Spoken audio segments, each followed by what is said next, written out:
Welcome back. We're now taking you to a story coming in from Haryana. These are updates in a case we've been discussing over the last few days.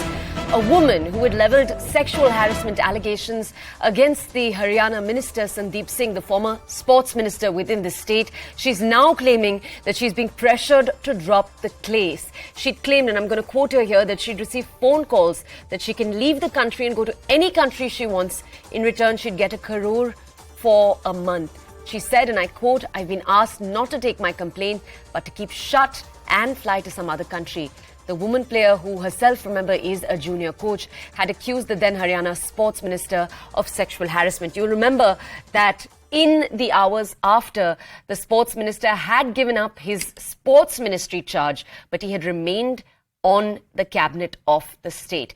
That had been criticised by the opposition party because, you'll remember, the sports minister, when he'd stepped down as sports minister, had said he was stepping down so that he wouldn't influence the investigation. However, the opposition party in the state had pointed out that by remaining on the cabinet, he would still be able to wield power within the state. Now it seems the junior coach has made exactly that allegation, that Powers was still asking her to drop charges from inside the government. Now, the woman has spoken to various media outlets. She has furthered her claim.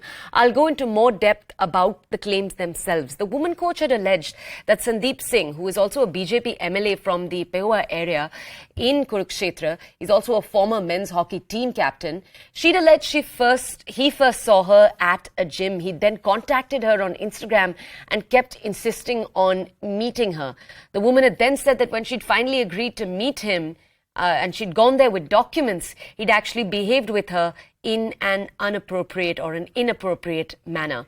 Now, we'll bring you more details about this later in the day when we are able to have reporters join us on this story.